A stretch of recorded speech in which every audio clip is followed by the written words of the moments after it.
This is The Road Not Taken by Robert Frost. I know a little bit about this author. I've read him before. I know that he wrote a lot of poems about life in the Boston area and in the New England area of the United States. I know that The Road Not Taken is a poem that's often quoted. And so with a little bit of that background knowledge that I have, I'm going to begin reading this, and we'll see if what we already know, if what I already know, if that can help me better understand the poem. I know that when this poem is often quoted, it's usually in reference to looking to the future. The title and the lines in the poem, The Road Not Taken, seem to indicate that maybe there's some kind of value, something to celebrate about doing things differently. So maybe that's what this poem is about the value of doing things differently. So let's start reading our first stanza, and we'll see what we find out. Two roads diverged in a yellow wood, and sorry I could not travel both, and be one traveler. I long stood and looked down one as far as I could to where it bent in the undergrowth. Okay, so he has to make a decision, right? Two roads diverge in a yellow wood. Sorry I could not travel both and be one traveler. So this seems to indicate that he'd like to take both paths. So it's not clear which path would be better. He'd like to try both. Then he says, and be one traveler. So it seems as if he's not talking about taking one path and then taking the other path another time when he's hiking on this trail, but that he can only make this one single decision, right? To go left or right. He can't go back. The next stanza reads, then took the other as just as fair. Okay, so let's go back here. And looked down one as far as I could to where it bent in the undergrowth, then took the other as just as fair.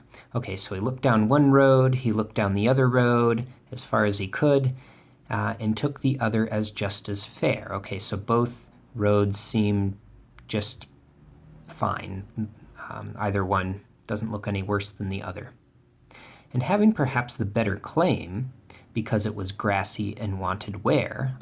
But now he's saying that one is different. One road seems to be grassy and wanting of wear, right? It hasn't been taken often. Though, as for that, the passing there had warned them really about the same. Oh, okay, so now he's back to deciding both roads are about the same. So he thought, maybe one road is a little less worn than the other, but then on second thought, after looking at those roads again, they appear to be the same. Okay, so first and second stanza, he's making this decision about which road to take. He'd like to take both. He knows he can't, but it's a difficult decision to choose because they both look about the same. So we're moving on to our third stanza here. And both that morning equally lay in leaves no step had trodden black. Oh, I kept the first for another day, yet knowing how way leads on to way, I doubted if I should ever come back. Okay, so here, again, he's saying both roads equally lay, right? Either looks untrodden. No one's walked down either road recently. Here he says, oh, I kept the first for another day. So maybe he is hoping he can go back and travel that other road, yet he does acknowledge, yet knowing how way leads on to way, I doubted if I should ever come back. Okay, so he's thinking he'd like to save that other road for another day, but it's likely he won't ever make it back. Okay? Here we are. This is our final stanza. We'll see if we come to some kind of answer for us about what path our our speaker in the poem is attempting to take.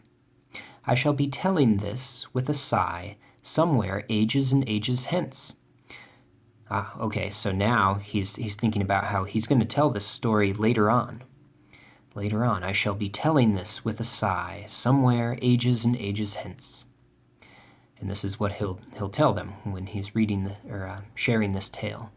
Two roads diverged in a wood, and I took the one less traveled by, and that has made all the difference. So he's deciding what he's going to tell people about this experience. But I'm not sure if this is the truth. Two roads diverged in a wood, and I took the one less traveled by. But here, in multiple lines, he says that, well, both roads really look the same. There's no real difference between the roads. So how can it possibly be that he chose a road that's less traveled by, and how does he really know that that's made all the difference? If, as he says here, yet knowing how way leads on to way, I doubted if I should ever come back. So if he never walked down that other road, how can he really know that it's made all the difference, the choice that he has made? I feel like I might have more questions now than before. I'm going to have to read this another few times.